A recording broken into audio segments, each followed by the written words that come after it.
Hi everybody, it's Jennifer Tabora and Kim Receiver with Two Girls in a Bible. We are so excited to be here with you tonight. We've got some amazing news. Something that I have been wanting to come out for so long is finally here. Yay! You want to share that with them, Kim? Yes, the book, The Something Shiny Journey, has finally arrived. Yay! Yes, we've been talking about it for quite some time, and it is now out on Amazon. You can get it on Kindle, or you can buy the paperback. I suggest go to Amazon right now, order your copy, because this is what we're going to be talking about tonight. Yay. So, we're just going to jump right into it. And Jennifer, tell us how this came about. Well, I had been doing writings over many years when God called me into a personal relationship with Him. God called me to walk away from everything that I knew and everything that I had to follow Him. And at the time that He asked me to do that, I thought He was saving me from an abusive relationship. Okay. But what I learned over the years is He was actually saving me from myself. Yes. And if it wasn't for you, we met in, what year did we meet, Kim? 2017. 2017. We met at a conference in Rockford, Illinois. Mm-hmm. We were actually housed together at the same house. Yeah. Our dear friend Yvonne. Yes. So hosted us for the weekend. Yes, hosted us for the weekend. Mm-hmm. We had a wonderful time. We woke up early one morning. Kim was there. We had our coffee together, and I just began to open up my heart about the vision that God had given me for this Something Shiny journey. The name of the book He gave me on my journey across country, which that's where the book starts. The book starts at the deepest, most darkest, most broken point in my life. So I'm just going to go ahead and put this out there. I'm going to read an insert just so you kind of get an idea of where I was at that time. All right. I'm going to start now. Okay. So here we go. It is difficult to describe the woman, girl, or child I was before meeting Him. She is a distant form of myself. She is like someone I once knew but will never know again and will never forget, which is why I poetically write about her in the third person. Her sadness came from the deepest wells of despair. The blackness of her stare could not touch the bottomless pit of nothingness, which was all she could feel. Moments that felt like lifetimes would come crashing in on her mind as she desperately tried to stop herself from drowning out the pain of her past with the pain of her present. She had carried her abusers from her childhood into her bedroom and died daily to the black hole that had become her soul. Oh, so wow. This is where God found me in the worst possible place with the worst possible mentality. Mm-hmm. But in 2017, when you were there for me and I was able to open up to you with this vision, you always received me, you always encouraged me, and you just were always there. You never asked anything from me. You were just there to support me whatever I did. If we wanted to do a Bible study, you were there. If we were doing women's conferences, you were there. No matter what it was, you were just always there. So in January 5th of this year, you and I started going to Ocean Church, which is in Cape Coral, Florida.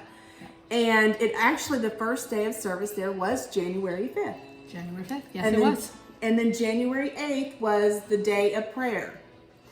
And so on January 5th, I was so excited about going to the church. I could not wait to go to the church. I mean, I had been waiting for it to open since like September of the previous year. You had given me the invitation. Mm-hmm. And you were actually going there already, but going to the Estero campus, right? Yeah, it was Living Waters at that time. Right. Yeah. And so on January 8th, God put in my heart the right people, the right place, the right timing. For 15 years, He had never shared those words with me. So when He said that to me, I was like, okay, the right people, the right place, the right timing. But I didn't really understand at that time exactly what He was saying. I just knew, okay, here I am at this church, so I must be with the right people. This has to be the right place, and it's got to be the right time. It is the right place. Ocean Church is an awesome church. Yeah. I love it there. If you're looking for a home church in Cape Coral, we are on Kismic, and just come join us and see what you think. It's really amazing. You'll it's love really it. amazing. Okay, so you remember Kingdom Builders Night? Kingdom Builders Night, yes, I remember that. So start us out there. Where was I when I walked in? We were having our first Kingdom Builders dinner to talk about Kingdom Builders, And Jennifer had brought 2 manuscripts. Which I didn't know why I was bringing 2. Right. I did not know why, and I'll tell that story in a minute. Yeah, and so we were sitting there, and she's like, I brought these, and I was like, and I opened up her portfolio, or she had it in this binder. It was a yellow and black snake-skinned binder that I had for years that I really, really loved. You know how when you have that one little thing that you love? Well, I opened it up, and I just took one out. I said, this one's mine, right? And she's like, yes. Yes, that's yours. Assuming that it was for me. Right. But it wasn't supposed to be for me. Well, no, actually it was. Let me tell you how we get there. Well, that day, I had no intentions. I knew I wanted to go to Kingdom Builders at Ocean Church, but I had no intentions of bringing my manuscript. Right. This was the same manuscript that I was already told by Zondervan Book Publishing Company that they wanted nothing to do with it, and that I was nobody, so they were not going to publish my book. Of course, people only want to hear stories about rich people or famous people. They don't want to hear my story, right? Yeah. But God always has a way. But God has a way. So I printed out the manuscript. I added a few other files that I had with it. And I was like, okay, Lord, this is what you want me to send. And then I printed one copy. He's like, print another one. So I'm like, well, who am I going to give this to? And in my mind, I really believed I had the person in my mind who I was going to give it to. But it ended up not being that person. So it ended up being me. Yes. I thought it was supposed to be me. No, wait. I brought 2 copies. Yes. I didn't know who they were going to be with. I had an idea of who I thought it was going to be for, but I was like, God, whoever you want this for, because I had no intention of actually bringing it. Yes. It was him who prompted me that day. So I brought them with me. I sat next to Kim. Of course, I see her beaconing, hey, she got my seat ready for me. I was excited about that. So we were close to the stage, so I was like, okay, let me go sit next to Kim. And so as soon as I sat down, and she saw the folder in my hand, she's like, hey, what's that? And I'm like, oh, it's the copy of the manuscript. She's like, I want one. I'm like, yes, exactly. Yes, that one is for you. Yes, and so I took that manuscript after it. I put it aside. I brought it home. I read it. It was a mess. Yes. All over the place, a little bit like my personality. But it had potential. There was a story there. I felt her heart, and so basically I read it, and I texted her and told her I read it, and I think it was the next day we talked, and I told her that I understood where she was going with it, but it had to we needed to start at the beginning. Which at that time, when she said that to me, I said, at the beginning? And she said, yes, at the beginning. And I knew when I handed this to you, and I ended up giving a copy to our pastor, I cried like a baby because I had never been so open with anyone about it was where very hard. I was yeah. with the book. It was very intense, the reading was, but there was a story there, and I knew that God had a plan for this, and I knew that he wanted her to start at the beginning. So when she said that, this is what I did. And so after I told her that, I went to pray. I was like, Lord, at the beginning, you mean the first word, first paragraph, first page? And basically he said yes. And so all of those writings, that tub of journals that I have, and really those journals are filled with Bible studies and things he showed me and healed me from along the way through the years, and the different things that he had to deal with me about. So those journals are pertinent still today. Like, they still help me. I can still go to them and read them. Exactly, yeah. But that was not where the book had to start from. And what she said was start at the beginning. So I did just that. And it was so incredible, Kim, because through the entire time that we worked together, and we worked 5 months. Now get this, I've been trying to write this book for 15 years, and God did in 5 months what I tried to do in 15 years. And you know, God has a sense of humor, because the pandemic hit at this time where we decided that we were going to start from the beginning, and where I was going to start from the beginning, where she was going to start from the beginning. When I told her, you need to start with the beginning, and it starts off with her childhood and her first childhood memory, and how God, and then it goes on into her story. But then I tell you what, people, when you get to chapter 5 on the mountaintop, it's God's transformation. It's all Jesus, and it's beautifully written, and so heartfelt, and it's amazing what God can do in your life. And so Jennifer, at the same time as you were writing, you said none of my writings through the years actually made it in the book. What do you mean by that?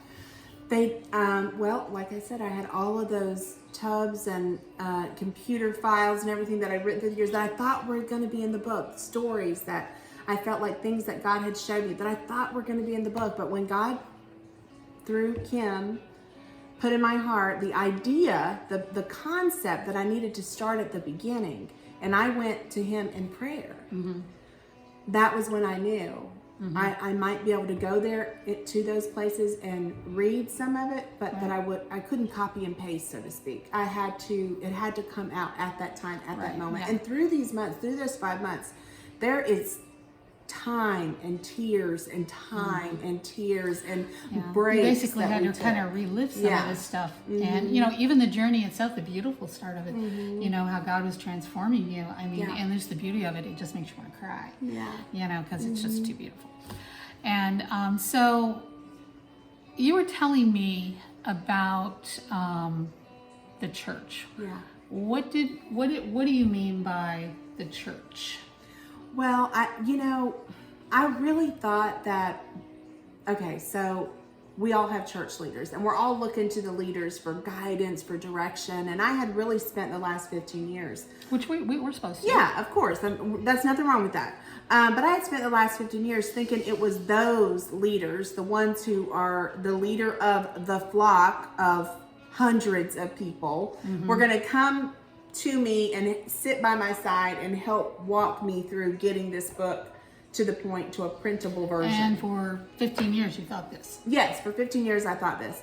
And it wasn't until you, Kim, lined up alongside me. And it was so funny because the day that God revealed it to me, I had sent an email to our pastor and I was basically saying, it's okay, I have an editor and thank you so much for, reading through what I had given you and I'm good. I'll let you know when it's in print, basically is what I said. But as soon as I hit send, God put in my heart this. He said, Kim is the church. And immediately it was like a moment that my soul prospered. And I realized all this time, all these years, I had been looking to these people whose plates are clearly full, right? To come, not realizing that it was my neighbor, the one sitting right next to me, that was here to help me. So it's like the people in the church. The people in the People church. in the church are the church. Yeah, We're the church. we're the She's church. the church. I'm the church. Yeah. We're all the church. We're all and the God church. will line people up beside you. Yeah. And look, you this just is the have to key. look. This is the key. The one that's sitting next to you, take a good look around you. And the one that's sitting next to you, the one that is there when you're ready to do a Bible study or wherever you are, you see that they're there. That's the one. That's the one who's God's called to line up alongside you. And you'll know them because they're just there. You don't have to fight for them to be there. You don't have to beg them to be there. They're there. They just keep showing up. And so that was an amazing moment for me because I realized that we are the church. And it's we are to help one another. Yes. In whatever God would have And us I to was do. more than happy to do it. I prayed about it and God just kept leading me to just encourage you. And that's basically all I did was encourage her. I encouraged her along the way. I read it. And through the book, though, Kim, really honestly, as God kind of put things on your heart, everything that she said had a purpose. Everything that, when Kim read through a story and she was like, okay, Jennifer, you got to explain this a little bit. And she would go into some detail, but I knew immediately when she told me exactly what needed to go there. Yeah. So it was like God used her to be able to develop the And story. God is amazing. We just had to be open to God using us, and that's kind of where it all started. It wasn't anything that I did; it was all that God did. And as for me I would too. pray over these chapters, as I read them, I'd ask God to open my eyes to what He wanted changed, or moved, or how I could encourage her to and get her through some of the stuff that she was going through as she was writing, and I think that if we just line up with God in whatever we're doing, whether it's writing a book or whatever we're doing in serving life. on a serve team. Yeah, serving on a serve showing team. up on Sundays to Yeah. worship, whatever it is. Exactly. As long as we line up with God, He's going to see us through that, and it's going to be amazing on all counts.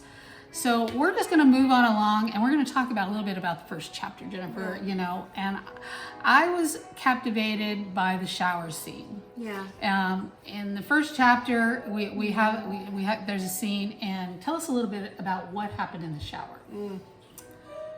Well, in the shower scene, I was broken. I mean, God found me at the end of myself, and I had a razor blade in one hand and a cry out to God in the other. And basically, my heart cry was, "If you're real, save me from myself." And that's all. And that's all it took. And that's all it was took. just a heart cry. Yeah, and we can all cry out to God like that. It doesn't matter where you're at or what you're going through, what you've done. If your heart is truly repentant, you can call out to God just as Jennifer did, and He will come right up alongside you and save you. And this is the story. This is where the story began, and how God, little by little, put people in her pathway to lead her to the cross. And after she met the cross, after she made it to the cross, it's her transformation on how God began to show her that she was worthy and clean, and she did not have to be ashamed, because God is love, and nothing that we can do will ever change how He loves us. And so if you're in a bad place tonight, just remember that all you have to do is cry out to God, and He will be right there by your side. And so I would just like to read the last paragraph of chapter 1 of I Am Clean. And then we're just going to kind of wrap this up, because we don't want to take a whole lot of your time. And I have some more exciting news for you. So here's the last paragraph. It says, "As I walked out of the bathroom, I knew nothing in my life had changed, but my whole world had changed. I stepped into the bedroom. The ashy, stale smell of cigarettes saturated my lungs. The filth of my life was all around me. I couldn't instantly change the decisions that had brought me to this place. I couldn't snap my fingers and make my circumstances disappear. But I knew I would never again try to scrub away the dirtiness of my soul with soap and water, because I had finally been meant clean. No spot, no blemish, no stain. I wasn't tarnished or discolored. I felt the brilliance of His light, illuminating the radiance of my soul. I felt as if I had been clothed in white with an oversized garment that dangled from every limb and whispered to every part of me that I am clean." And that's what it's all about, folks. That is what Jesus can do. And that is what this book is about. This book is about from going to the broken, just to be made whole. And I would seriously say, go get your copy now, because it is an amazing book. This is a true story. And also, this is being translated, or it has been translated. In the next couple of weeks, it will go to print in Spanish. So if you would like a Spanish copy, be looking for it, where she's going to be advertising it on her Facebook, on the Something Shiny Journey. And El viaje algo brillante. There you go. What she said. And so that's it, folks. You know, we hope that you get your copy. And like never I said, give up on your dreams. I'm telling you, never give up on your dreams. I just want to interject here. There was a time where I opened up a website in 2013 with this information, just little things that I had written, pictures from my journey, from my trip, to encourage me to always keep hope alive. And that's what I did. Every time I was disappointed, every time I was rejected, every time I was turned away, doors were slammed in my face.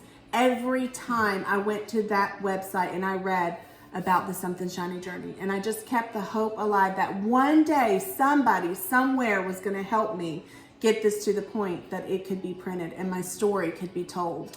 And the other day, this is what God put in my heart, that if this is all that I do in my life, if this is the only thing I do, if all He's called me to do is share my testimony with the world, then that is exactly what I want to do. And that is good enough. Yes. Yes, it is. God bless you guys. We love you so much. Thank you for spending time with me and Kim today. And thank you, Kim, for always being there and showing up. And God bless you. God bless you. And God bless you. Yes, God We'll bless see you next time on Two Bye. Girls and a Bible. Yay.